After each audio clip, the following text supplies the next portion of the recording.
Yes, Bancha, I can hear you very well. Please. Okay, good. So thank you for invitation. So I'm talking about the neglected knee dislocations. Okay, this is not, I think, not so rare. I see it about 3-4 cases a year. Okay, most of them refer to me. So let's go to the first patient.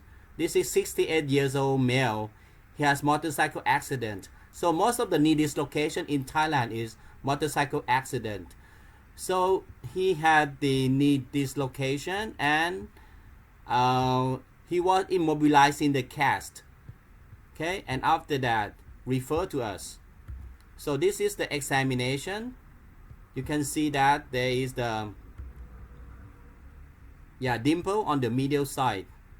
Okay, so this one was immobilized in XOR fixator, not cast. Okay, you can see that there's a pinhole, the XOR fixation. So the valgus stress test is 3+. Okay, and also the patient have anterior posterior drawer test positive. Okay, so that is the examination. It's 3+. So from the X-ray you can see that you can see this invaginate into the joint, right? You can see the soft tissue, and lateral will look not too bad. So that's why the first patient, the first doctor, they just immobilize. So you can see that this is the buttonhole, right? This is very common, the rotational instability, and the medial condyle is getting out of the capsule. So this is the MRI. You can see that all the MCL is torn and invaginate into the joint. This is the MCL. You cannot see any MCL on the femoral side. It's getting into the joint and entrapped it. So the PCL and the ACL also torn. So this is the very common irreducible dislocation. Okay, it's always torn the medial side, and it is like this classic manifestation. Okay, from examination you can see the dimple. So what we have to do is to open, right? When you open, you see the condyle underneath the skin. Okay, and then you use your finger, okay, to pull the MCL getting out of the joint, and then I repair the MCL back into the femoral condyle. Okay, and then I put the XOR fixator, because, and very important, when you put XOR fixator, you need to make sure that the medial and lateral joint space is equal, because in the KD3, KD4, sometimes you over tension and the opposite side is open. So I also prefer to put the XOR fixator in the center, because it can control the medial lateral better. Okay, so that's my way to do the first. We need to open reduction and reduce. Okay, after that, this is about 6 weeks. After that, we remove the XOR fixator and encourage the patient to move. Okay, so after that, this is 3 months after the initial. So the patient have better motion. He can go 120. So at this time, I'm coming back for the ACL and PCL reconstruction. Okay, so we can see some remnant of the PCL. Okay, that's the ACL. I do ACL and PCL both at the same time. Okay, so PCL I use peroneus longus. The ACL I use a hamstring from the opposite side. Okay, that's his ACL and that's PCL. And I immobilize put the screw in nearly through extension, 0 degree. Okay, and I put my PCL screw close to the joint, and ACL screw, I use button for PCL and ACL, and also I put the screw at the tibial side. So after that, okay, this is the 6 weeks after the second operation. Okay, the patient getting better, and also his motion getting much better. Okay, valgus and valgus is not too bad now. Okay, it's much better than previously. Okay, so this is the first patient. We have 3 patients. Okay, the second one, this is a 41 years old motorcycle accident about 5 months. So the patient came to us with the right knee pain, and he cannot extend the knee fully. there's some subluxation of the tibia. You see that he cannot extend the knee. There's some flexion contracture, and also the tibia is persistent sagging, persistent subluxation. Okay, that's his problem. So this is an intraoperative examination. We can see that posterior drawer positive, also Walla stress test positive 3+. So this patient, I getting into the joint, then I release everything because his knee is subluxed posteriorly. Okay, so I release the scar tissues and go into the back by the Transept O Technique. So this step very important. You can see from here that the tibia is sagging. See that tibia is sagging to the back. Okay, this is tibia, this is femur. So this is tibia, this is femur. It's subluxation to the back. So I release everything in the back, Transept O, and also I release the capsule from the femoral side, tibial side. Okay, that way. Okay, everything in the back. And after that, we do the manipulations to make sure that the patient can get. And we need, you see how many fellow we have. You can count the hand, 1, 2, 3, 4, 5, 6, 7, so many. So make sure that the joint space is equal. I check the X-ray that the knee is in full extension, and also the medial and lateral joint line is equal. So that's important, that you need to reduce and put the in XOR Fixator. So that is the alignment of the knee, and after that, after surgery, the patient can keep full extension. So I wait for 6 weeks.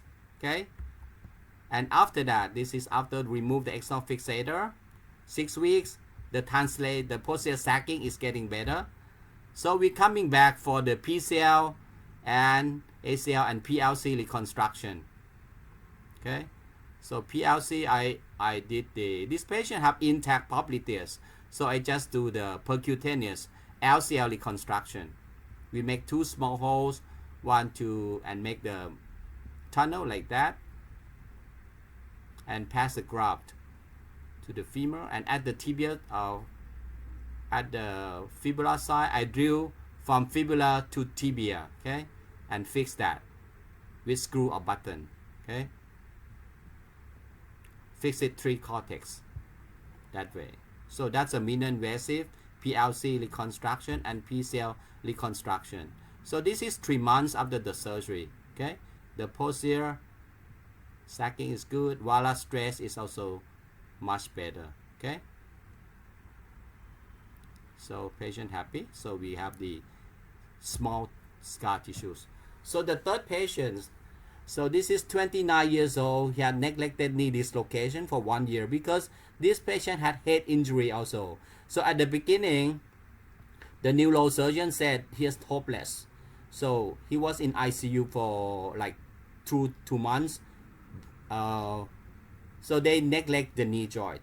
So this is quite common in our situation. So this patient come back with this dislocation. Also there's some heterotopic ossification. This is a CT angiogram. The vascular is good, and also the perineal nerve is intact. So this is his examination. You see that the knee joint is underneath the skin like that. Okay, and also extensor mechanism is all gone. So we're starting with the talar spatial frame to distract the soft tissues. But I asked my colleague, the pediatric surgeons, because I'm not good in this talar spatial frame.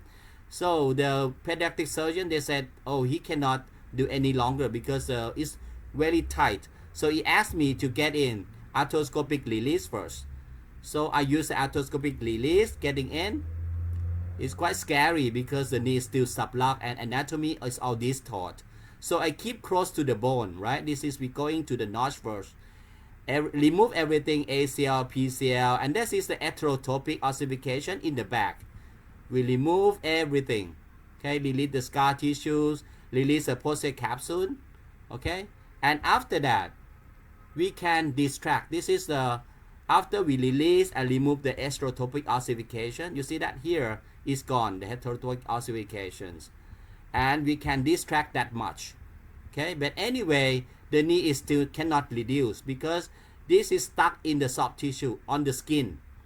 The bone is underneath the skin, and patella is all gone, patella tendon, and also the cartilage in the jaw is all gone. So I discussed with the patient that there's the only way, because you lost your extensor mechanism, you lost your cartilage, you lost all your ligament. So the only way for you is to do this knee fusion. Okay. So we did the knee fusions.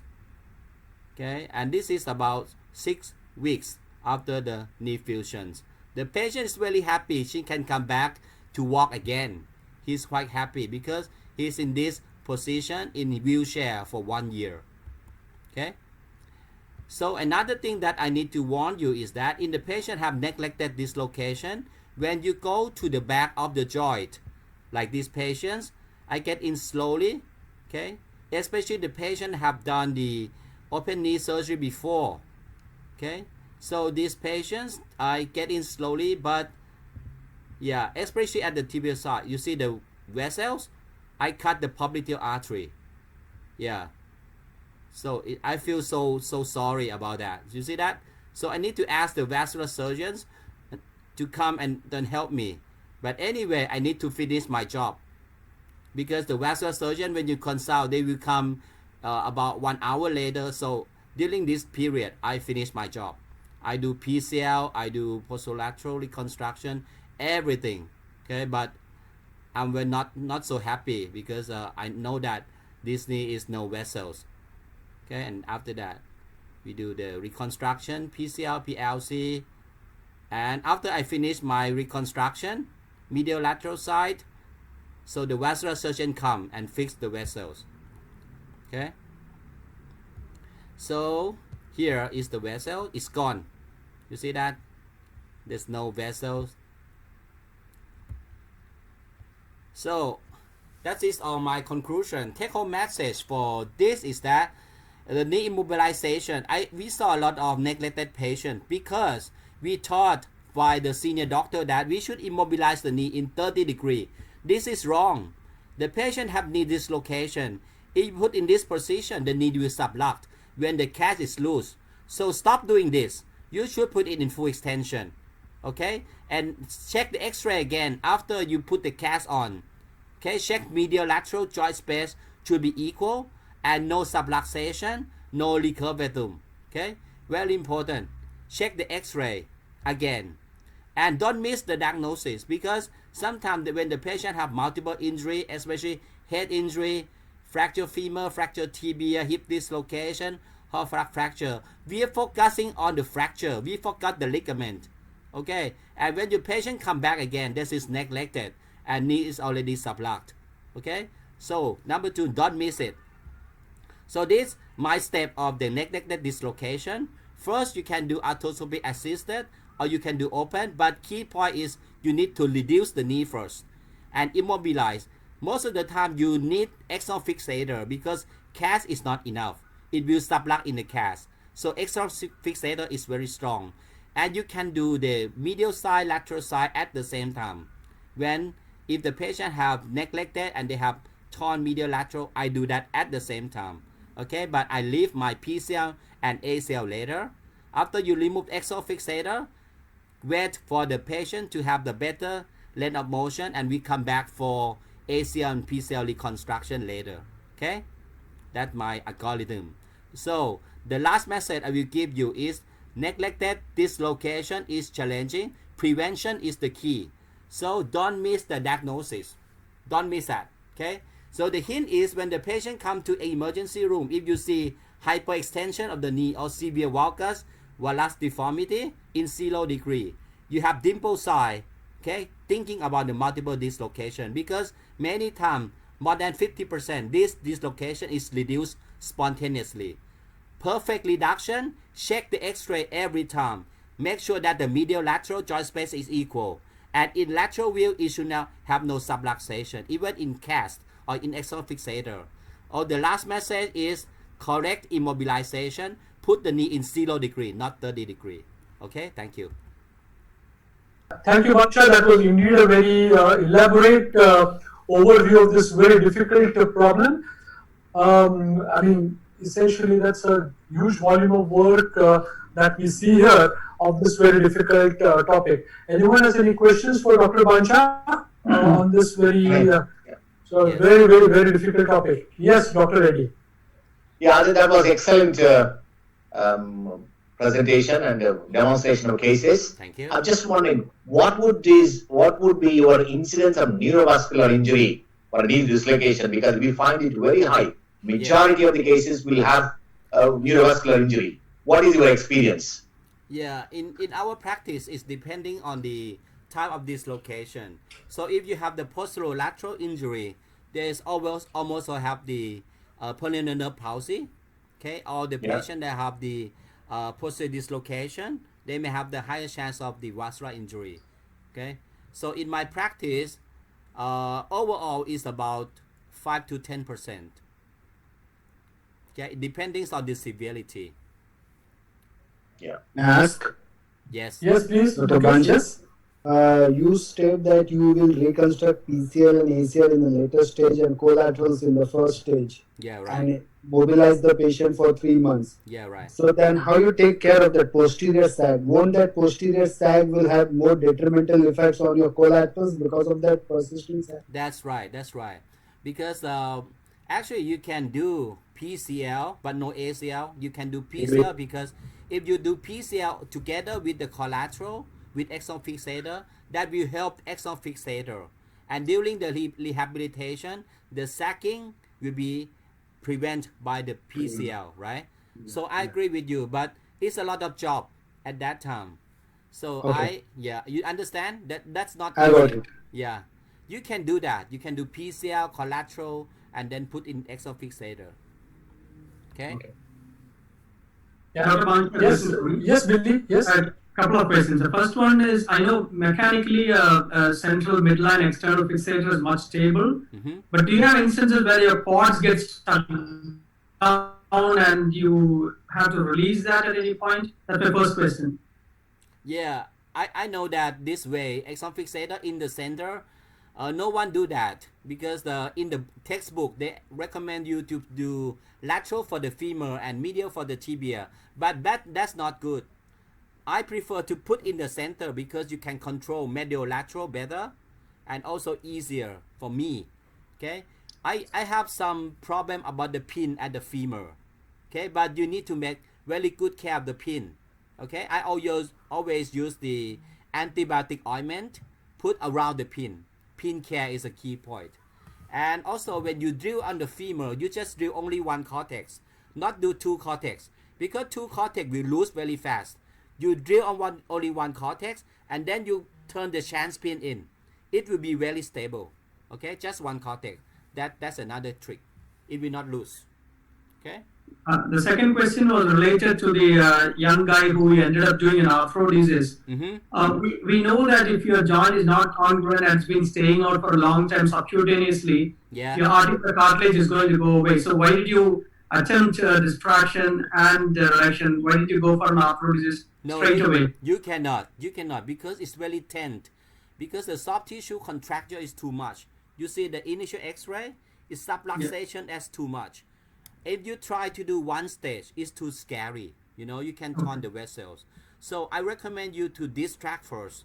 So the vessel will slowly allow you to, so that it will be safer if you do two stage. Okay. Thank you. Thank you. Any more questions? So I think it would be safe to conclude by saying that when you have neglected injuries, you have to respect the principles which Dr. Bancha has outlined. I think he's outlined them really clearly in a very crisp manner. And I thoroughly enjoyed this, the last maybe not 90, almost 105 minutes with the webinar, where we had a lot of interesting points brought out by all our eminent faculty.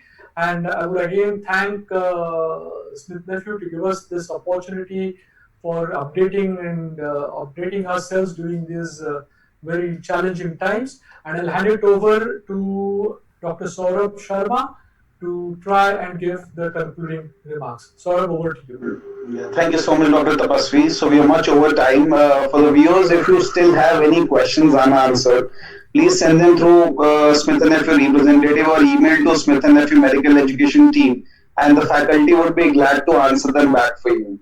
I would like to thank all the faculties for taking out time and sharing their knowledge with us on the various aspects of PCL and staying committed towards medical education.